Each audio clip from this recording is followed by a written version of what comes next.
Para empezar, vamos a evocar el Evangelio de hoy, sobre todo esta frase que Jesús dice en una parábola, ¿no es cierto? El Señor de la parábola le dice al administrador, dame cuenta de tu administración, porque no podrás seguir administrando. Entonces, eso tenemos que tomarlo en cuenta, que también algún día nos va a ser dicho a nosotros, de todos los bienes que hemos recibido. Los encargos pastorales nos van a decir también el Señor, dame cuenta. Por eso tenemos que ser responsables y responder a lo que Él nos pide. Comentémonos a la Virgen María, diciendo juntos el Ave María. Dios te salve María, llena de gracia, el Señor es contigo, bendita eres entre todas las mujeres, y bendito es el fruto de tu vientre Jesús. Santa María, Madre de Dios, ruega por nosotros pecadores, ahora y en la hora de nuestra muerte. Amén. En nombre del Padre, del Hijo y del Espíritu Santo. Amén. Bien, Padre. Muy bien, pues nos encomendamos también al Espíritu Santo y a San Gabriel para que proteja esta comunicación, y ya les digo que pido disculpas por mi no caer en la cuenta. Y bueno, hoy vamos a tratar de dos puntos que son, de una parte, los problemas que hay que atacar en combatir con el Ministerio de Liberación, y por otra parte, cómo hacerlo, el tratamiento. Es decir, cerrando esas 6 puertas que suele utilizar el enemigo para atacar de manera extraordinaria a los seres humanos, en nuestro psicosoma. Las 7 afecciones preternaturales se llaman preternaturales, fuera de lo normal, de lo natural, ataques extraordinarios, son ataques al psicosoma. El ser humano tiene 2 partes, o como 2 dimensiones, una dimensión espiritual, una dimensión corpórea, que a su vez tiene también 2 niveles, el nivel psíquico y el nivel somático. Entonces, estos ataques de los que se ocupa el Ministerio de Liberación conciernen al psicosoma, no al espíritu. El ataque al espíritu es la tentación, que es el ataque normal, ordinario, que los enemigos utilizan para apartarnos del plan de Dios, de la voluntad de Dios, y por tanto, apartarnos de la felicidad. Por el contrario, estos otros ataques, ahí las consecuencias del pecado original, pues tienen una repercusión, no solo la pérdida de la justicia original, sino también las consecuencias en el plano afectivo, la relación entre Adán y Eva, el sometimiento, buscarás con ardor un marido y él te dominará, se vuelven mortales. Además, Adán y Eva pierden ese dominio de la creación, la tierra te negará sus frutos, ¿no? Luego, pues, el tema de la maternidad, llevarás con dolor tus preñeces y buscarás con ardor un marido que él te dominará. O sea, son una serie de consecuencias que advirtió Dios a nuestros primeros padres, y que esas consecuencias están en el plano que llamamos ordinario. La muerte, que es el último de los enemigos que será derrotado en la parusía de nuestro Señor, y la enfermedad, las tensiones, la pérdida de comunión entre Adán y Eva, que se expresa en que se dieron cuenta de que estaban desnudos, uno se avergüenza ante un extraño, ellos antes del pecado no se avergonzaban el uno ante el otro, y ahora ya se sienten como extraños y tienen que vestirse. Por eso Dios les pregunta: ¿quién os ha dicho que estabais desnudos? ¿Es que habéis comido del árbol? Entonces, pues eso, y una serie de consecuencias. En el plano del cuerpo, psicosomático, consecuencias ordinarias, y luego hay unas consecuencias que es la pérdida de la justicia original, que es en el plano espiritual. Pero también hay unas consecuencias extraordinarias que se llaman preternaturales. Esas consecuencias extraordinarias del pecado original son estas que vamos a ver. Los ataques preternaturales al psicosoma, que son 7. 3 se llaman infracciones, son el cuerpo de la persona. Y 4 son ya afecciones al cuerpo.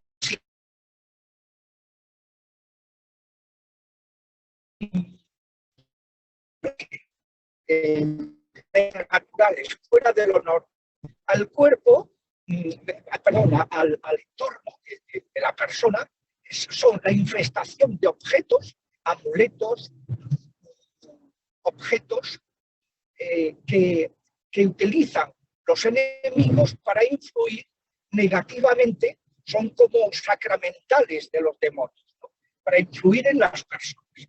Y eso pues hay que enseñarle a la gente a estar muy atentos, porque pueden introducir en sus casas, sin darse mucha cuenta, pues un atrapasueños, una pirámide, un búho, un pentagrama, el pentáculo, que es el signo satánico más antiguo de la humanidad, cosas así de las que se sirve el enemigo para atacar, para influir negativamente en la gente.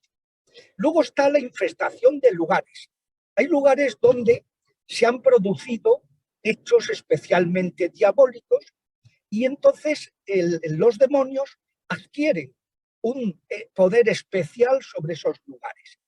También puede darse que haya lugares en los que estén vinculados a difuntos, a los muertos, donde exista mediumnidad. Es decir, que lugares donde a lo mejor hay personas que han tenido que ver con ese lugar y están como atados a ese lugar por determinados acontecimientos que ahí se han producido. Y entonces es cuando hay que emplear ese exorcismo de León XIII, que es el que aparece en el nuevo ritual como indicado para exorcizar los lugares donde hay presencias o influencias de demonios o de difuntos, que pueden ser difuntos condenados o almas del purgatorio todavía atrapadas y que no acaban de aceptar su muerte y que están muy vinculadas a estos lugares. Esto es frecuente, el encontrarse personas que han fallecido antes y que empiezan a notar fenómenos raros en la casa, y hay que explicarles que lo que tienen que hacer es orar por esas personas para que encuentren el descanso y se encaucen en su purificación, en lugar de seguir atados a esos lugares, ¿no? Pues el otro día en mi parroquia pues me vinieron un matrimonio, decir, padre, tiene usted al lado del confesionario, hay un difunto que clama cuando habla usted en la misa de la misericordia, pues daba unos gemidos tremendos, y son gente que tiene esa sensibilidad, lo que se llama mediumnidad, porque han sido, de alguna manera, han sido atacados por los espíritus de muerte y entonces perciben a personas que están apegadas. En el hospital, por ejemplo, mío, pues es frecuente que llegar al hospital, llegar a las plantas que voy a visitar y encontrarte en alguna de esas plantas, en la habitación de los sanitarios, donde descansan, donde toman pues un refrigerio, encontrarte pues a uno que está como hundido y que preguntas, ¿qué te pasa? Entonces los compañeros o las compañeras pues te dicen, es que en la habitación número tal ha encontrado un muerto, y entonces fantasma, lo que se llama en el ritual fantasma. Y entonces, claro, el hombre pues, no ha pasado mal y está necesitado pues ese, vamos, de ayudarle y luego de decirle al fantasma que se encauce en su purgación en lugar de molestar al mundo de los vivos. Y bueno, son personas, esto en el ritual antiguo dice, empieza, te exorcizo, dice omnis omnen spiritu, exorciso vos, omnes spiritus, omnen fantasma, o sea, es que exorcizo todo fantasma.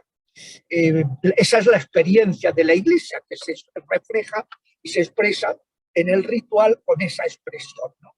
Bueno, pues hay lugares que requieren o bien ser exorcizados o bien rezar por los difuntos que están afectos a esos lugares, ofrecer una misa, rezar el Santo Rosario. Hay que discernir de qué se trata, pero hay lugares que tienen infestaciones, presencias especiales, muchas veces son de espíritus inmundos,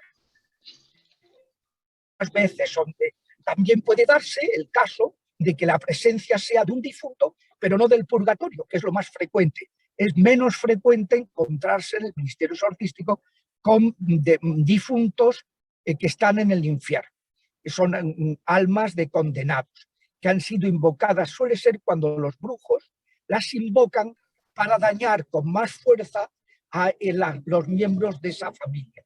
Algún antepasado que está en el infierno y que es invocado para hacer más daño a la familia. Es infestación de lugares, ¿verdad?, de objetos, y luego de plantas o animales. Eso también se da, que pues le echan un hechizo a una persona y para que su mascota a lo mejor se ponga agresiva o se muera, para hacerle daño, porque hay gente a lo mejor que vive sola y que la mascota le da mucha compañía o le ayuda a tener que salir a pasear, a tal, o sea, le hace. Entonces eso lo saben los brujos, y entonces maldicen, hacen un hechizo contra el animalito. En esos casos es muy fácil superar el hechizo, porque como los animales no tienen maldad, no tienen voluntad, no hace falta una conversión para liberarlos, sino que basta la oración de liberación para que se libere el animal. He visto muchísimos casos de estar un animal con unas afecciones, unas dolencias o con una agresividad contra el dueño. Me acuerdo de una señora que el párroco, es una parroquia muy conocida aquí en Madrid, la parroquia de Caná, que el párroco la hizo llamar y le dijo: mira, me han dicho, una feligresa, que te han hecho un maleficio. Y entonces ella, claro, se dio cuenta que no entendía por qué su perro pues llevaba unos días fatal, que se le enfrentaba agresivamente, etc. Entonces, pues fue rezarle al animalito y entonces pues ya remitir la infestación del animal. O puede ser de plantas, de un campo al que le han hecho un maleficio y se pierde la cosecha. De pronto, de un día para otro, pues inexplicablemente, desde una perspectiva natural, se pierde la cosecha. Esos son los tres tipos de infestaciones con los que uno se puede encontrar. Infestación de amuletos, que en esos casos hay que rezar para que el amuleto pierda su efecto. Hay que exorcizarlo. Basta con decir, pues eso lo puede hacer cualquier diácono o cualquier sacerdote, ¿no? Puede hacer eso, porque eso es un sacramental, que no es un exorcismo mayor. Entonces el exorcismo mayor es para las personas, y mientras que esto no es más que una bendición. A ver, un momentito, que tengo que abrir la puerta de la casa.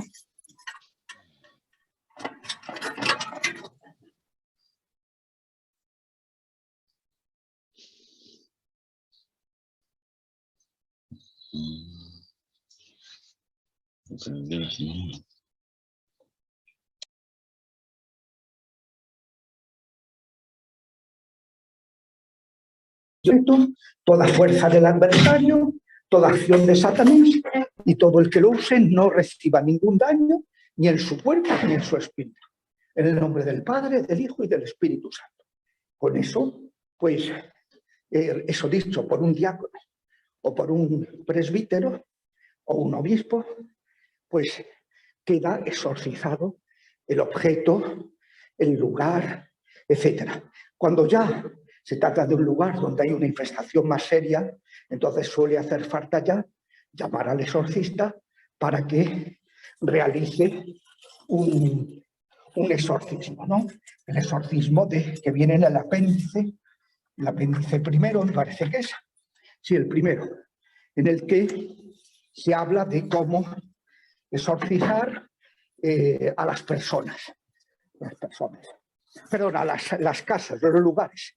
Entonces, y es lo que recoge es el exorcismo de León XIII, que por eso, pues cuando escribió el cardenal Ratzinger, siendo prefecto de la Congregación para la Doctrina de la Fe, escribió a todos los obispos recordando las normas de la Iglesia para este asunto, en esta materia, pues indicó, recuerdo, que no está permitido a uno que no sea exorcista emplear el exorcismo de León XIII, porque es un exorcismo mayor, no es una mera oración de liberación ni un exorcismo menor. Entonces, por eso lo recordó la Congregación para la Doctrina de la Fe. Se hizo en el año 1985, el día de San Miguel, San Gabriel y San Rafael, pues fue una carta que se escribió, tenía 3 puntos, recordando las normas de la Iglesia en esta materia. Y pues decía, hemos tenido noticia de que hay laicos que están dirigiendo sesiones de liberación y que imperan a los demonios. No, los laicos pueden hacer oraciones de intercesión, de precativas, pero no de imperar a los demonios.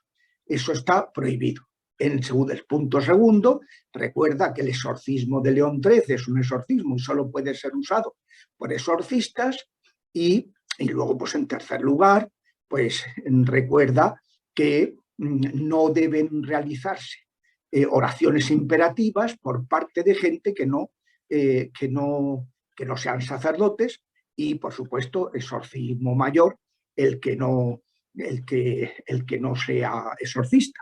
Saben que el exorcismo menor lo podemos realizar cualquier ministro ordenado, en el exorcismo que viene previo al bautismo. Y en el ritual de 1614, el bautismo tiene 3 exorcismos menores que se pueden seguir empleando, porque así fue autorizado,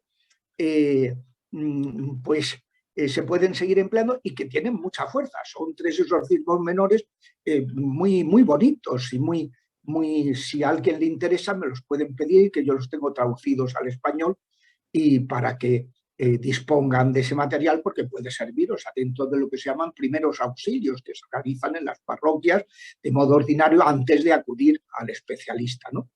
Bueno, entonces estas son las 3 tipos de infestaciones. Luego están las afecciones personales, que son 4. Y digo todo esto porque estas 4, porque uno de los errores que cometemos muchas veces en el ministerio exorcístico es el no dar importancia al que tiene una afección que no sea la posesión. Y eso no puede ser, porque hay que atender a los atribulados por los espíritus inmundos, hay que atenderlos en liberación, y eso no significa que haya que hacer un exorcismo a una persona que no está poseída. Pues a lo mejor no. Si tiene una influencia fuerte o una obsesión fuerte, a lo mejor sí. Depende del nivel de sufrimiento. Pero lo ordinario es que se haga una oración de liberación potente a las personas que padecen uno de los 3 primeros tipos de afecciones personales, que son La primera, la vejación. La segunda, la opresión o influencia diabólica. La tercera, la obsesión. Y por último, la posesión. Van de menos a más. De más externo a más íntimo, a más perturbador. A más perturbador.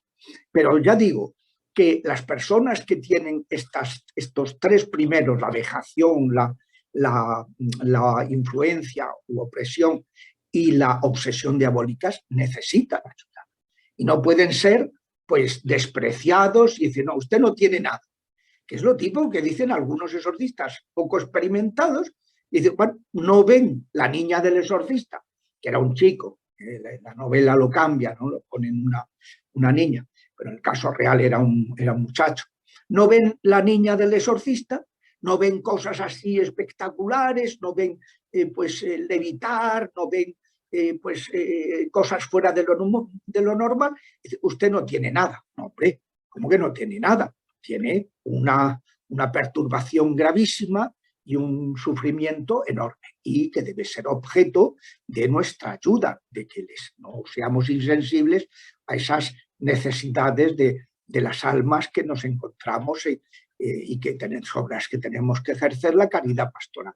Esto es el ministerio del buen samaritano, que el buen samaritano pues se para, deja su preocupación, su tarea, se juega el tipo porque se mete a ayudar a alguien que podía haber por allí esperando más gente para atacarles, para robarles también. Entonces, pues lo cura, lo venda, lo carga en su cabalgadura, lo lleva a una posada, paga una cantidad para que lo atiendan hasta su vuelta.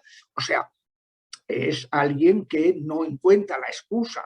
Digo, no, es que tengo que ir al templo, entonces si tengo contacto con sangre ya tengo impureza legal y no puedo ejercer mi ministerio y entonces me voy a quedar sin poder. No, pues, oye, pues esto, la caridad está por encima de, como veíamos este domingo pasado, que amar a Dios y al prójimo está por encima de todos los holocaustos y de todos los sacrificios, ¿no?, que podamos realizar, ¿no? Y por tanto, pues hay que saber salir de nuestros problemas y ejercer ese ministerio del buen samaritano.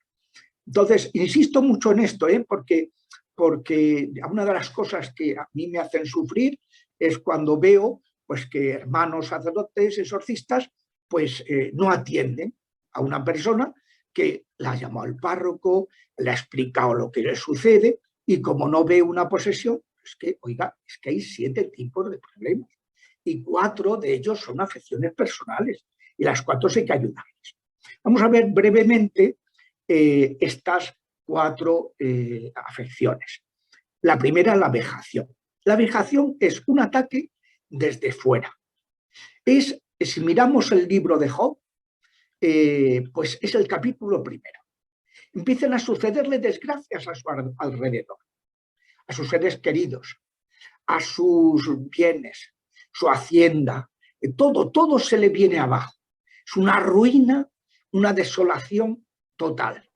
Aunque a él, como le dijo Yahvé al diablo, a él no lo toques. No lo tocó.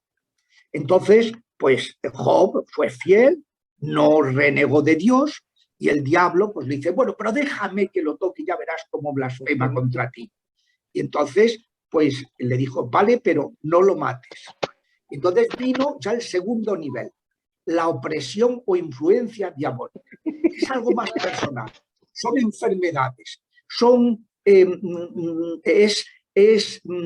que tú fracasas, es fracaso, es sentirte rechazado. Esto es muy común, ¿no?, en los espíritus de ruina, de miseria, de rechazo, de desolación. Gente que a lo mejor ha sido rechazada en el embarazo, no querían ese niño, y aunque luego lo han aceptado con mucho gusto, pero ya ha quedado marcado por esa vida, y a lo largo de toda su vida va a ir suscitando rechazo, y tienen esa opresión de la que hay que liberar a esa persona, ¿no?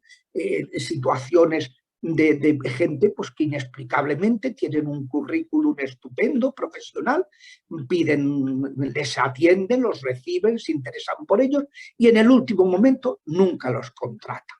Y así se pueden tirar por mucho tiempo. Yo me acuerdo de una persona que trabajaba pues, en en presidencia del gobierno aquí en España, y entonces pues le echaron un maleficio y se tiró 5 años sin poder trabajar, sin encontrar todo, y tenía un currículum espectacular, era una persona valiosísima, y sin embargo, pues estuvo pues una serie de tiempo con ese problema, porque le habían realizado lo que se llama un entierro, que es enterrar en vivo a una persona. También lo hacen con las congelaciones, meten en el congelador el nombre de una persona haciendo un hechizo, una oración diabólica, para que esa persona quede bloqueada, quede congelada, quede arruinada en todas sus relaciones humanas, en sus empresas, sus iniciativas profesionales, ¿no? Todo se le venga abajo, todo se le hunda. Luego también la opresión diabólica o influencia diabólica son enfermedades. En la Biblia, por ejemplo, esto hace unos días vimos la encorvada. Dice una mujer que tenía un espíritu inmundo desde hacía 18 años. Y Jesús le echó al demonio y se sanó. Era una enfermedad de origen diabólico. Entonces, pues de esto podemos encontrarlo muchas cosas. Ya digo, en el plano de la ruina, en el plano del rechazo, en el plano del fracaso, en el plano de las enfermedades. Me acuerdo de un muchacho que yo creo que tenía el récord en la Comunidad de Madrid de ingresos hospitalarios. Era una cosa asombrosa. Y nunca le encontraban nada. Pero cuando llegaba y era, pues, como le pasó a la Madre Teresa de Calcuta. Saben que el postulador de la causa cuenta, ella no estuvo poseída, pero sí fue una mujer muy atacada. Tuvo una noche oscura. Claro, estas personas que hacen mucho bien, el diablo trata de, ya que no pueden impedir que se aparten de Dios, porque tienen esa unión muy grande, pues lo que hace es dificultar su tarea, oprimiéndolas desde fuera, ¿no? Y entonces estaba en el hospital y vino el arzobispo de Calcuta a visitarla. Entonces el médico, que era un médico cristiano, le dijo: mire, monseñor, la analítica que le hemos hecho es perfecta y no se corresponde para nada con el cuadro clínico en que se encuentra, de un abatimiento, de una situación de como una persona que está fatal, que está al borde de la muerte. Y no se refleja para nada. Se le podría dar el alta, pero no le podemos dar el alta porque está en esa situación de postración. Llame usted a su exorcista. Y efectivamente, pues el exorcista le hizo una oración de liberación y ya pues empezó a salir de esa opresión diabólica que tenía, ¿no? Pues eso, el Padre Pío, pues era muy frecuente que le pegaran palizas, que tuviera unas noches moviditas, como le pasaba a San Juan María Vianney, el santo cura de Ars. Sobre todo, eso dejó de sucederle cuando se dio cuenta de que cada vez que le pasaba eso, a la mañana siguiente había un pez gordo de estos de confesionario. Una persona llevaba muchísimo tiempo sin reconciliarse. Y entonces, cuando se dio cuenta, empezó a burlarse de los inmundos, diciendo: que mañana vienen, pues yo me voy a levantar igual. Claro, que ellos lo que no soportan es que hacer el ridículo, ¿no? Entonces, pues ya lo dejaron más tranquilo, pero son eso, opresiones, cosas, daños que te hacen, ¿no? Y que ya te afectan más de cerca, ¿no? Ese es el segundo tipo de afección preternatural, corporal, ¿no? A las personas, personal, ¿no? El tercer tipo es la opresión, es más íntimo todavía. Es algo que afecta a la psique, tanto en su dimensión intelectiva, el pensamiento, que tienes pues como te genera una situación obsesiva, pero que el psiquiatra no controla. Ahora les explico algunos casos. O emocional, lo que se llama un amar, que es lo que le pasaba, por ejemplo, a Sara, que hasta que San Rafael la liberó de ese espíritu asmodeo, que hacía que, espíritu de fracaso matrimonial, que hacía que todos los esposos, pues cuando se casaba, morían en la noche de bodas sin haber llegado a consumar el matrimonio, ¿no? Entonces, cuando ya llegó Tobías, el hijo de Tobit, pues Rafael les orientó qué tenían que hacer para que eso no sucediera. Hicieron una oración muy bonita que yo recomiendo siempre a los matrimonios con problemas, que es Tobit, quiero decir, 857, que es una oración preciosa, que es la oración en la noche de bodas que realizaron Tobías, el hijo de Tobit, y Sara. Bueno, pues el amarre. El amarre es algo que te ata el corazón, te ata la afectividad. Por ejemplo, aquí en España, hace poco, pues ha habido un obispo, que es un personaje, a mí me parece, es un tío estupendo, ha hecho una labor estupenda en su diócesis, hombre joven, pero ha cometido alguna imprudencia muy grave, y entonces el enemigo no se lo ha perdonado. Él era el exorcista en su diócesis, una diócesis pequeña de Cataluña, y entonces pues él estaba formando un grupo de sacerdotes para que ejercieran este ministerio, estaba volcado con los sacerdotes jóvenes para que, bueno, pues sacarlos adelante, promovió mucho el seminario, hizo una labor con jóvenes estupenda, luego también atendía a todos los demás sacerdotes, en fin, era un personaje pues, que ha impulsado mucho, pero cometió el error, estaba estudiando demonología, se le ocurrió una insensatez, ¿verdad?, que no se le ocurre ni el que asó la manteca, que es contactar con una satanista para que le explicara cómo hacer los rituales satánicos. Entonces esta dijo, venga usted a verlo. Y no se le ocurrió otra cosa que claro, echaron un amarre y quedó atado por esta mujer, ha dejado el ministerio, se ha ido a convivir con esta mujer, etc. O sea, un desastre, pero esto lo he visto en varios exorcistas. Que le han puesto una chica al lado, una bruja, y la bruja ha acabado con el sacerdote. Me estoy acordando uno que nos ayudó mucho a los exorcistas de Madrid en nuestros primeros pasos, pues que íbamos varios exorcistas de Madrid todos los viernes a aprender con él, que nos preparaba tal. Bueno, pues le pusieron una chica, una mujer, al lado, que no se ha ido con ella, pero esta le hizo una brujería, lo amarró y quedó pues totalmente sintiéndose desgraciado. Un tío que decía que era el tío más feliz del mundo, se lo decía a sus compañeros de curso, y que es por lo que los compañeros fueron al obispo a decir que esto es preternatural, porque hace 2 años estuvimos en San Giovanni Rotondo con el Padre Pío y él declaró que era el tío que no se cambiaba por nadie, ¿no? Y ahora estaba diciendo que se sentía muy desgraciado y que él nunca se había sentido feliz en el ministerio. Eso lo dijeron los compañeros, ¿cómo que no? Si tú has dicho esto. Yo he dicho eso. Y claro, cuando ellos vieron que él no se reconocía en esas palabras, dijeron, aquí hay algo preternatural. Entonces ya la diócesis empezó a ver y tal. Yo rezo todos los días por este sacerdote, también por el obispo de Solsona, para que el Señor lo libere de ese amarre que tienen, ¿no? Pero que es muy insidioso. Es algo que te afecta más. La obsesión diabólica te afecta o en el plano obsesivo de los pensamientos obsesivos o en el plano de los afectos obsesivos. Son gente que tú dices, sí, me decía una madre, es que mi hijo no la quiere, me lo dice que no la quiere, pero me dice que es que no puede separarse de ella, no puede, no es capaz. Y es que hay una atadura, un amarre. La obsesión diabólica es el tercer nivel. Y suelen ser cosas pues, muy fuertes, o me decía cuando estaba ejerciendo el ministerio, una persona y me dice, mire, vengo enviado por mi psiquiatra. Digo, hombre, pues mira, ¿y esto cómo es? Dice, sí, pues mire usted. Mi psiquiatra me dice que los TOC que él trata, los trastornos obsesivos compulsivos, normales, naturales, ¿no?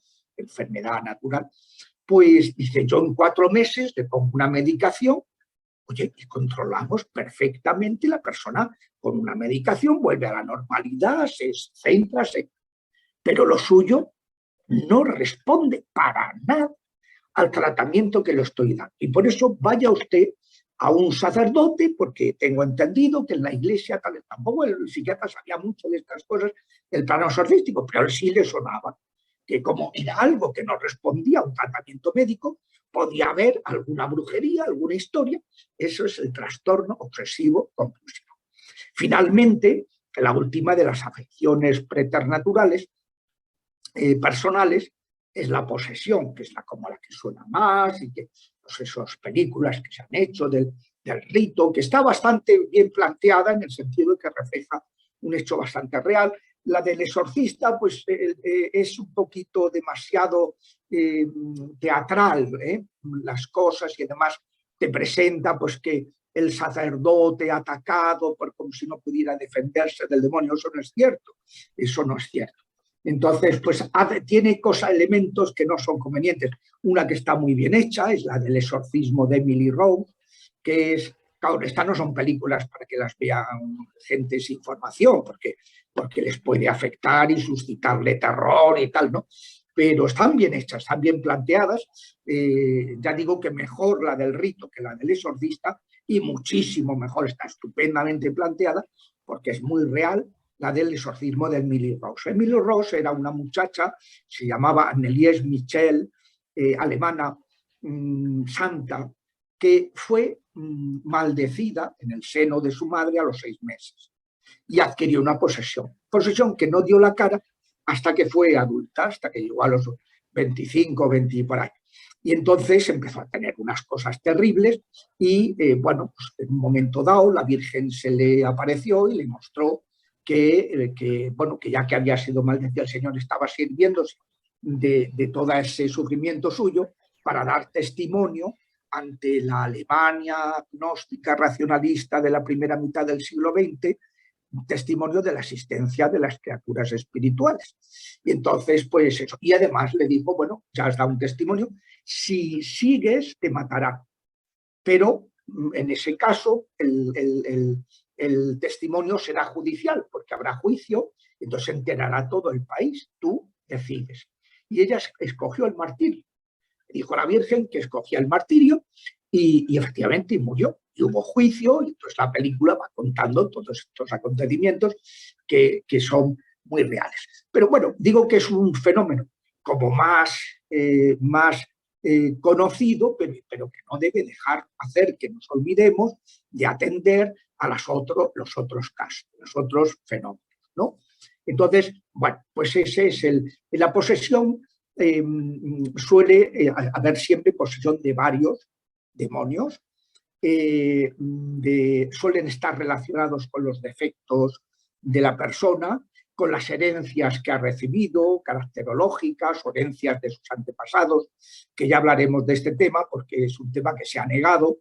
Ha habido incluso algún obispo que ha dicho que eso no existe y tal, porque ya hace una interpretación de la Biblia muy sui generis, ¿no? Que es una interpretación que no, en la que viene a decir que lo posterior invalida lo anterior. Y no, lo posterior asume, integra, pero no invalida, ¿eh? O sea, lo que va habiendo es una profundización y una purificación, pero no que cuando el Éxodo y el Deuteronomio dice que yo castigo los pecados de los padres en los hijos hasta la tercera y cuarta generación, que eso no es que sea inválido. El decálogo es válido y además es una experiencia normal. O sea, en el plano físico y en el plano psicológico, si uno va al médico o va al psiquiatra, pues lo primero que te dicen es antecedentes. A ver, su madre, tal, o sus padres tienen antecedentes de este tipo. Yo cuando voy a la seguridad social me pone antecedentes de cáncer, un cáncer que tuvo mi madre, el que murió, y que a los hijos, claro, nos mandan, tiene usted que hacer una prueba de seguimiento para ver cómo está de esto y tal. Siempre te están observando, ¿no? Y te están tal, ¿no? Pues hay cosas genéticas que son derivación, y que todo lo reconoce lo mismo los psicólogos y los psiquiatras. Usted en su familia hay antecedentes de desequilibrios, de tal, te lo preguntan, ¿no? Entonces, pues eso. Entonces, suele haber varios. Siempre hay un comandante, que es el que ha abierto las puertas a los otros. El comandante no significa el más poderoso, sino el que tiene más influencia en esa persona. Persona, por ejemplo, que es muy mentirosa, una persona que es muy perezosa, una persona que es muy glotona o que es muy envidiosa. O sea, en cada caso hay un demonio que es el que ha introducido a los otros y que suele ser el último en irse. Aunque a lo mejor hay otros demonios, como puede ser Satanás, o puede ser Lucifer, o puede ser Belcebú, que sean mucho más poderosos que Pereza, por ejemplo, o que Gula. Pero, sin embargo, el que ha abierto la puerta es Gula, por ejemplo. Entonces, pues eso hay que tenerlo presente. Y luego hay que saber también que según por dónde haya entrado la posesión, cuando el afectado entra en trance, unos conservan la conciencia y otros no. Cuando la posesión ha entrado por el inconsciente, que es la etapa prenatal y perinatal, o ha entrado por la vía subconsciente, que es después, cosas que hemos relegado, que no somos capaces de cargar, y las relegamos al subconsciente, entonces la persona mantiene su consciente intacto y se entera de lo que está pasando, aunque no controla su cuerpo, oye y se entera de lo que ha sucedido durante el trance. En cambio, si la posesión ha entrado por el consciente, entonces la persona no se entera de lo que sucede cuando entra en trance, cuando los demonios toman posesión de su cuerpo. Pues eso, yo sobre estos temas ya no diría más, porque en el libro, que es, ya digo que es un manual, ¿no? Pues viene todo esto muy desarrollado y explicado, ¿no? Más explicado. Yo quería dedicar esta media hora que nos queda, ya que hemos empezado más tarde, pues quería dedicarla a cómo combatir. Entonces, a la hora de combatir hay que saber que cuando el ministro, ya sea cuando hay que hacer un exorcismo o cuando hay que hacer una mera oración de liberación, que eso lo puede hacer cualquier ministro ordenado, un obispo extradiocesano, o sea que no es el ordinario del lugar, un presbítero o un diácono puede hacer una oración de liberación. Oración de liberación mandando, imperando a los demonios, pero no con las oraciones del ritual, sino con otras oraciones privadas. Entonces, cuando se combate y se manda a los demonios adecuadamente, pues ellos tienen que obedecer, salvo un caso, que es cuando la Virgen les prohíbe irse. Que eso pasa a veces, ¿no? Dicen, bueno, que no salga, le estoy mandando, bien mandado, y no se va. Entonces lo preguntas y te dice, porque ella, se refiere a la señora, nunca la llaman por su nombre, no nos deja. Y eso suele suceder cuando Dios está aprovechando esas oraciones para buscar la conversión de los implicados en esa posesión, los implicados en ese problema que se está intercediendo para que se convierta. Entonces, pues, que haya un gran bien para toda la familia. Bueno, entonces, a veces todavía hay que rezar más y entonces el Señor no permite, los deja ahí como si lo pasan muy mal los demonios, porque cuando se reza, sufren todo, ¿no? Se les suele relegar, pues vete al pie de Domeñique del pie izquierdo y no molestes mientras estéis aquí. Y ahí los tienes, ¿no? Hasta la próxima oración, que ya nos veremos las caras.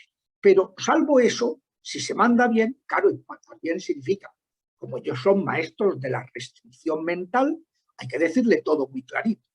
Te tienes que decir, si tú le dices, vete, el demonio dice, sí me voy, pero cuando a mí me dé la gana. No me has dicho cuándo. Tienes que decirle, vete ahora. Y dice, vale, pero no me has dicho a dónde, porque entonces te puede quedar al lado y empezar a incordiarte a ti o a otra persona. No, tienes que decirle a dónde, a los pies de la cruz de Cristo, para que Él disponga de vosotros.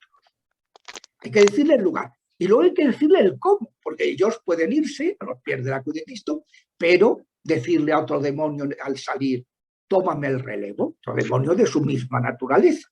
Y acabamos igual que estábamos. Pero si se manda bien, vete ahora a los pies de la cruz de Cristo sin interactuar con ningún otro espíritu, entonces ellos tienen que irse.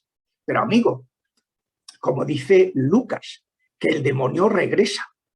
Está vagando por lugares inhóspitos y está deseando volver a su casa de donde salió. Y si se la encuentra, aunque esté limpia y aseada, pero se la encuentra con la puerta abierta, entonces agarra a otros y el final es peor que el principio.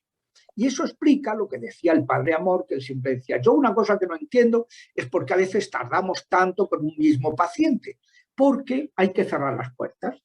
Es el título del libro, de este manual, en el que lo que se subraya es que tú, además de que el interesado haga unas oraciones para ir cerrando las puertas, además de que tú le mandes adecuadamente, hay que trabajar en ese cerrar las 6 puertas, porque si no, pues regresan y la liberación se prolonga. Va disminuyendo el poder de los demonios, pero se prolonga. ¿Cuáles son esas 6 puertas que hay que cerrar? Pues son 3 de las que somos responsables y 3 de las que no tenemos ninguna culpa. Y eso conviene tenerlo presente porque es muy frecuente que la gente diga, pues algo habrá hecho. Y no, muchas veces, como le pasó al santo Job, no había hecho nada. Era una cuestión del diablo. Había servido pues, de alguna cosa ancestral, de alguna cosa que tuve, algún derecho que tuviera para pedirle a Dios que le dejara atacar a este hombre, ¿no? La Biblia nos explica por qué Dios lo permite, pero no explica qué derecho ejercía el diablo para realizar ese ataque. Bueno, entonces, pues las 3 puertas de las que somos responsables son el pecado, el contacto con el ocultismo y el rencor. Y las 3 puertas de las que no son los maleficios recibidos, las heridas afectivas desde el seno materno y contacto con personas tóxicas, una persona que ha sido abusada, que ha sido maltratada, que ha sido acosada, que ha sido, pues todo eso le hace un daño enorme, ¿no? Y por último, la 6ª puerta, las herencias de los antepasados. En el plano espiritual, no las herencias que se transmiten por generación de tipo corpóreo, claro, que el cuerpo, la generación afecta al cuerpo, sino herencias espirituales, que no son ninguna... A ver, que una persona en una familia haya una cadena de mujeres abusadas, no es que tengan ninguna predisposición a ser abusadas, sino que ha habido algo, un pecado muy grave que ha lastrado a las cosas. Yo me acuerdo siempre pues, de un caso muy claro, ¿no? Que me vino una señora con su hija de 13 años diciendo que venía porque se había metido en un lío enorme, había quedado por internet, le habían regalado una tablet y a los 15 días había quedado por internet con un pederasta, se había visto con él ya y había quedado para ese día para tener un encuentro en el que supuestamente iba a ser abusada. Entonces, pues ella cuando fue a salir de casa para ir al trabajo, pues se encontró un pájaro muerto, dijo la última vez que vi un pájaro muerto, mi hermano murió, pues hoy no sale nadie de la casa. Cerró la casa por dentro y se puso a buscar a ver si había algún signo y se encontró la tablet de la niña y entonces, bueno, me lo contó y tal, el chico, el abusador, fue a la cárcel, etcétera. Le digo, pero usted, ¿por qué me trae esto? ¿Qué tiene esto de especial? Y digo, mire, padre, porque esta chica nunca nos ha dado un problema. Entonces, si es una mujer, una chica problemática, es normal que se meta en un charco, pero que de la noche a la mañana. Entonces, mi pregunta a continuación fue, ¿usted ha sido abusada? Le pregunto a la madre. Si ¿usted cómo sabe eso, padre? Digo, no lo sé, se lo estoy preguntando. Sí, entonces había sido abusada. Y la siguiente pregunta, ¿y tu madre ha sido abusada, la abuela? Sí, padre, ¿usted cómo sabe eso? Y digo, no, pero es que si es preternatural, pues es que puede venir de una atadura, una carga epigenética. Epis en griego significa sobre, una adherencia a lo genético, igual que es lo mismo que el pecado original. El pecado original es algo de tipo espiritual, una adherencia que ha tenido unas consecuencias físicas, pero el pecado original mismo es espiritual. Es una carencia de la vida divina que se hereda y que está cada vez que se procrea, que se ponen las bases biológicas, ahí se adhiere ese pecado, esa herencia espiritual. Entonces, bueno, pues esa es la 6ª puerta. Entonces, pues hay que trabajar. No basta. Yo siempre le digo a la gente, mira, el trabajo del exorcista es echar a los demonios, pero tu trabajo es cerrar tus puertas, las que tengas abiertas. Por eso pues, es importante hacer una historia clínica, examinar la biografía, examinar cómo ha sido la vida de la persona, qué contacto, bueno, qué vida espiritual tiene, qué contacto con el mundo del pecado, si confiesa, si tiene una... Luego, en segundo lugar, su contacto con el mundo oscuro, con el ocultismo. En tercer lugar, pues, los rencores, los resentimientos de daños que ha padecido. En cuarto lugar, pues si suponen que ha podido haber gente malevolente que les quiere mal y que les haya realizado un hechizo, ¿no? Cosa pues que pues, me dice, hombre, pues mire usted, yo he roto con tal novio o con tal novia, no sé si ahí se dice así, enamorado, un enamorado, ¿no? O con una enamorada, que hemos roto y entonces esta persona que era muy adicta a la brujería, pienso que me puede haber echado una maldición y tal. Bueno, pues eso hay que tenerlo muy en cuenta, porque puede ser así, puede ser verdad, ¿no? Luego, pues hay que examinar las heridas afectivas de seno materno y de contacto con personas tóxicas, y finalmente hay que ver las herencias ancestrales, ¿no? Y esas 6 puertas hay que cerrarlas. Entonces, pues vamos a ver brevemente pues esta materia, ¿no? Porque bueno, no, ya veremos el próximo día el tema del discernimiento, y es la primera puerta. La primera puerta es el pecado. Tener otro, como veíamos este domingo, lo peor que nos puede pasar, tener otro Dios, abrirle la puerta a otros dioses. Ese es el pecado, ¿no? Hay que derribar esos ídolos, y hay que ver cada persona cómo ayudarla. Por eso es clave que el exorcista exija y lo hable con la diócesis, que cada paciente venga acompañado por algún ministro ordenado, el que esté más relacionado con esa persona, porque es una comunidad, porque es una parroquia, porque es un instituto no sé qué, donde esa persona trabaja y en atención y la han conocido y la han llevado, o sea, lo que sea. Pero tiene que haber alguien, un acompañamiento espiritual, porque el exorcista no puede hacer de todo. Se tiene que dedicar a lo específico suyo, que es orientar a los otros ministros que no son especialistas en eso, en qué pueden hacer, y además entre sesión exorcística y sesión, pues los otros ministros ordenados pueden hacer mucho con oraciones de liberación, acompañando, facilitándole los sacramentales, etcétera, ¿no? Y claro, por eso digo que es fundamental el crecimiento espiritual, y para que una persona crezca tiene que estar acompañada e integrada en una comunidad cristiana, una parroquia, lo que sea. Entonces, pues eso es algo que hay que y luego además, una vez que esa persona se ha liberado, si no está bien integrada eclesialmente, pues y bien acompañada, recaerá. Eso pasa mucho. Vuelven a recaer porque se les ha abandonado, porque no tenían una vida espiritual bien centrada. Entonces, es fundamental ese acompañamiento.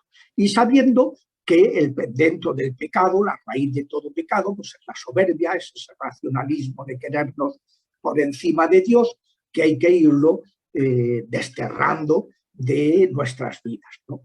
Que se puede hacer algo cuando la persona no quiere, no tiene esa conversión, no tiene, pues se puede hacer mucho, interceder por él hasta que quiera, hasta que se convierta, pero sabiendo que mientras no haya conversión, hay gente que trae, oiga, récele usted a este hijo mío, pero tu hijo quiere.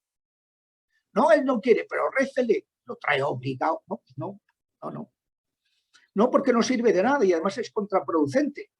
Lo que hay que hacer es interceder por él, animarlo a que cambie, a que explicarle muchas cosas, irlo acompañando hasta que, pero sin conversión no hay liberación. Siempre suelo insistirlo, sin conversión no hay liberación, sin sanación tampoco hay liberación. Hay que sanar, la puerta quinta y sexta son muy importantes, y la tercera, la del rencor, la del perdón. Si no se cierran bien la tercera, la quinta y la sexta, no hay liberación. Y tampoco hay sanación sin conversión. O sea, la conversión condiciona totalmente el ejercicio del ministerio de sanación y de liberación. Es la primera puerta, la más importante. Ahí yo me he encontrado un sacerdote que decía, no hace falta que le hagas ningún exorcismo, tú reza un Padre Nuestro. Digo, sí, el Padre Nuestro, los medios ordinarios son lo primero, porque la primera puerta es el pecado. Pero no basta, hay otras 5 más. La segunda puerta es la relación con el ocultismo. Y con la extensión que hay al descristianizarse la sociedad, pues la gente ha puesto sus expectativas en el ocultismo, el mundo oscuro, y entonces pues hay que ayudar a las personas a salir de ese mundo, ¿no? De invocación, hay 2 tipos de invocación de los demonios: la invocación implícita y la explícita.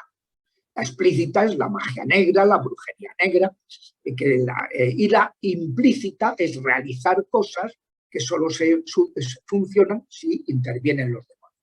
El curanderismo, la adivinación, el uso de amuletos, los tatuajes, los piercing, muy diversas formas de la nueva era, el yoga, el reiki, el mindfulness, el tai chi, es decir, muchas prácticas que son de matriz totalmente no cristiana, que se han ido introduciendo, que la gente además no le da importancia y cree que eso no tiene ninguna cosa, y que sí, que la tienen y muchísimo. Nos podríamos detener mucho sobre este tema, pero vamos, hay que ayudar a la gente a cortar con todo esto, a deshacerse de amuletos, deshacerse. Me acuerdo de un niño que estaba fatal, y les dije, pero su habitación no tiene nada así. No fuerte, no tiene nada malo. Tal. Llegué a la casa a bendecir la casa y me recibe un Darth Vader de tamaño de 1,60 prácticamente. Luego, pues tenía todo tipo de dragones, de Gurpiti, de todo tipo de cosas. Todo lo que era oscuro lo tenía en la habitación. Hicimos una limpia ante el mosqueo, el enfado del muchacho. Hicimos una limpia total. Y a partir de ese momento durmió a pierna suelta el chaval, como un bendito. Claro, pues es que le habían infestado, le habían contaminado. Bueno, pues la invocación implícita. Hay que recordarle a la gente que estos temas funcionan objetivamente, no que el interesado lo sepa, sino que aunque tú no sepas que la Ouija, que el Charlie, que ese amuleto, que eso ofende a Dios, y no lo hagas con conciencia, sin embargo, has abierto una puerta. Os recuerdo siempre ahora con lo de Halloween, en 3 entrevistas que me han hecho, pues he insistido en eso. Eso lo explicaba mucho el Padre Amor, de gente que se ha encontrado y que ellos no sabían para nada de que eso estaba mal, pensaban que era un juego de niños, y de juego de niños nada. Luego está la invocación expresa a los demonios, pues recurriendo ya a la magia blanca, que es la misma brujería, pero una se hace con el fin de supuestamente ayudar a la persona, aunque le metes una adherencia negativa y acaba peor, pero tú lo haces con un fin bueno. Y luego, pues la magia negra, la invocación con fines maléficos para hacer daño, ¿no? Luego, cosa aparte son los pactos con Satanás, que eso no es que la persona esté poseída físicamente, sino es una posesión moral, que es distinto. Está en el lado del enemigo. Y esto, ¿se pueden remediar? Sí, una persona puede haberle entregado el alma a Satanás, pero mientras viva puede rectificar y eso. ¿Le va a atacar el enemigo cuando rompa con él? Por supuesto. Le podría contar casos de gente que luego se han llevado una represalia muy poderosa y que ha habido que rezar mucho hasta que ya se ha liberado de toda esa carga, pero si tú has hecho pactos graves, ¿no? Pues te pones en manos del enemigo, los enemigos van a tratar de cobrárselo como sea, ¿no? La tercera puerta es el rencor, el resentimiento. No hay nada más tóxico y que abra puertas. Es incluso facilita mucho el que el sistema inmune se debilite y que surjan cánceres que estaban retenidos por nuestro sistema inmune, y cuando la persona pues cae en el resentimiento, en el rencor. Hay que perdonar. Y hay que enseñarle a la gente que perdonar no es que no ha pasado nada, y es que yo no puedo perdonarle, si es que no tienes que perdonarle de esa manera. Si es que el perdón es simplemente que tú tomes la decisión de no odiarlo, de no desearle el mal. Eso es perdonar. Perdonar no es reconciliarse, no. Perdonar es decidir, pedir su conversión. Y hay que perdonar a los demás, Hay que perdonar a Dios porque muchas veces le inculpamos de cosas que no tiene ninguna culpa. Y hay que perdonarse a uno mismo, que es lo que cuesta muchas veces más. Y entonces, pues, hay que, eso, el perdón. Eso es algo muy, muy clave, es una tarea. Una tarea. En esa oración de perdón, yo siempre, cuando empieza la gente un proceso de liberación, digo, mira, esta oración ya a partir de ahora, hasta que no cesen totalmente las perturbaciones, la tienes que rezar una vez al día, cada vez por alguien distinto de entre los que te hayan hecho daño desde que fuiste concebido o concebida. Tus padres, tus hermanos, tus cercanos, quienes sean. Hay que perdonar. Luego están las otras 3 puertas que en esas sí tenemos nosotros, no tenemos ninguna responsabilidad, que nos hayan echado un maleficio, como le pasó a Neguies Michel, la del exorcismo de Emily Rose, pues eso no tenemos ninguna culpa. Y hay que liberar a la persona con la oración, nulificar ese decreto, ese maleficio, anularlo, destruirlo, triturarlo, mandarlo a los pies de nuestro Señor. Y esto, si el hechizo se ha utilizado algo de la persona, pues hay que quitarle a ese objeto que está en posesión del brujo o de la bruja, quitarle toda capacidad de toda conexión con el interesado, con el afectado, y prohibir toda vinculación que pueda ser usada por los brujos para eso. Entonces, bueno, pues cuando una persona tiene puertas abiertas, se le echan un maleficio, le hace efecto. Si no tiene puertas abiertas, pues no le hace efecto, de ordinario. Y en eso, pues a mí me llama la atención, no me hace gracia, bueno, no tiene ninguna gracia, pero me llama la atención que aquí en Madrid hay un brujo en una calle muy grande, de las que yo creo es la más grande de Madrid, Bravo Murillo, y que va por la calle pues, repartiendo tarjetas, diciendo que hace trabajos de todo tipo, también trabajos de muerte, y no lo detienen. Bueno, entonces me decía una persona que había ido a él para pedirle un trabajo contra otra persona. Me lo contó luego una vez que se había convertido. Y entonces, pues el brujo le dijo, a esa persona no la puedo tocar. ¿Y por qué no? Dice, porque si le hago algo, me revierte y puedo morir. Hay personas que están protegidas, que no tienen puertas abiertas, que están pegados al Señor, protegidos bajo el manto de la Virgen. Y entonces los brujos lo saben, que son intuchables, son intocables, no las pueden tocar. Pueden tocar a los que han abierto puertas. Eso sí, a eso les puede hacer todo tipo de perrerías, porque incluso matarlos en ocasiones, ¿no? Porque tienen puertas abiertas, ¿no? Entonces, hay muchas maneras de maldecir. Yo siempre le digo a los padres, pues que cuando le dicen a los hijos, pues te va a pasar tal cosa, si no sé qué, están maldiciendo. Hay que tener mucho y además animarles a los padres, animarlos a que bendigan a sus hijos, que les impongan las manos. La imposición de manos es un gesto de autoridad que solo tienen los padres sobre sus hijos por ley natural y los ministros ordenados sobre el resto del pueblo de Dios. Pero pues que impongan las manos, que los bendigan, pero nunca decirles eso, maldiciones explícitas o implícitas. Cuando la maldición se produce dentro de los seres cercanos es demoledora.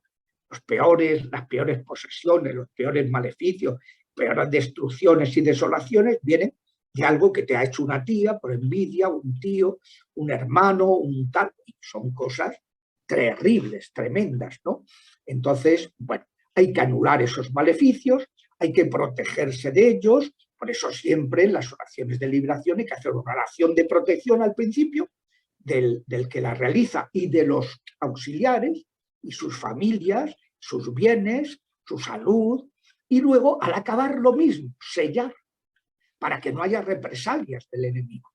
En el ritual aparece una oración de protección y una oración de sellamiento, y no está nada de más abundar en esos 2 momentos para asegurar bien que no vaya a haber ataques a las personas. Entonces, pues hay que destruir el instrumento hechizado para que el hechizo desaparezca. Luego, la quinta puerta, y son las heridas de seno materno. Esto es uno de los temas que reveló el Espíritu Santo en la renovación carismática católica hace 50 años y que ahora está muy de moda en la neurología perinatal y neurología pediátrica, que es la importancia del momento de la gestación, en que los bebés perciben por medio de neurotransmisores y hormonas, de una manera química, toda la situación de la madre, y a través de eso pues, pueden venir heridas de rechazo de su identidad sexual. Hoy estaba yo, me han pillado ustedes almorzando con una familia que ella es una profesora de psicología sistémica en la Complutense de Madrid y me explicaba precisamente eso, ¿no? De cómo pues el tema pues es un tema que está muy descubierto, se está descubriendo mucho y que tiene, está explicándome pues la diferencia entre un transexual, un homosexual, un bisexual, es decir, que unos son de esa etapa, como son los transexuales y homosexuales, y luego otros que ya es problema de un mal uso de la sexualidad, como puede ser la bisexualidad, la sexualidad fluida y tal, que es un fruto de perversión, pero los otros no, los otros es que durante la gestación se han visto rechazados en su identidad y quieren ser transexuales y son transexuales, o se han visto que no pueden identificarse y que no se sienten atraídos por el sexo complementario. Entonces, bueno, pues ese es un tema también, esas heridas desde el seno materno y las heridas luego de la vida, de contacto con gente tóxica, que tienen una importancia muy grande. Muchas posesiones han producido por abusos, por tal, o sea, es un tema muy grande, muy grande.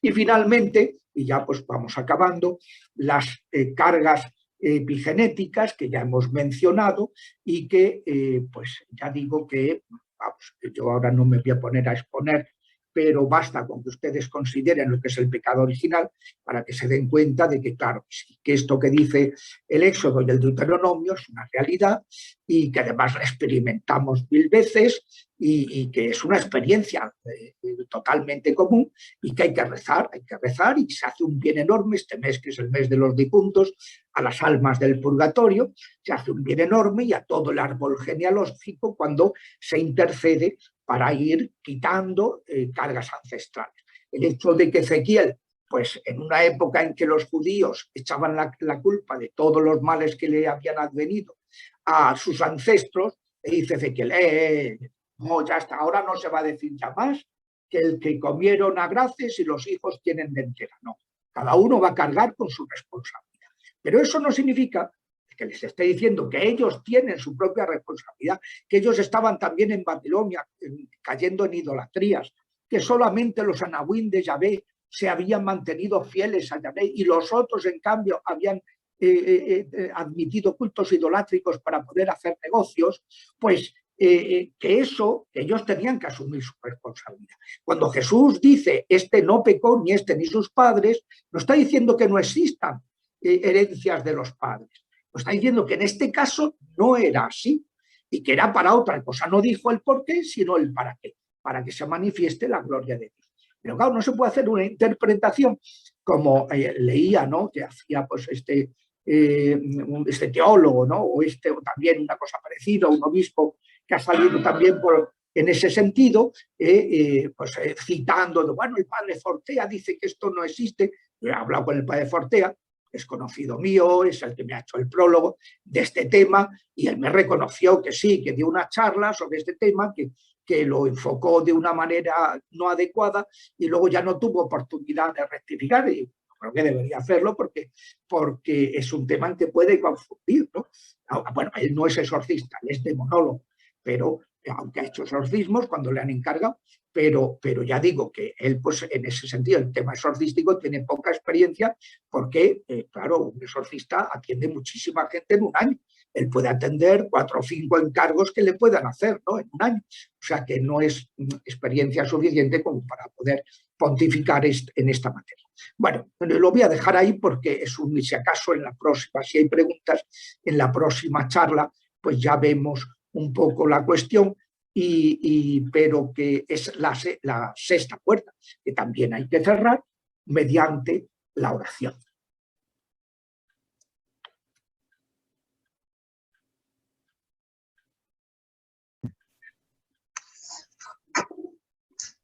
Padre Javier, le agradecemos instruirnos una vez más en este tema, que sin duda nos va a ayudar mucho.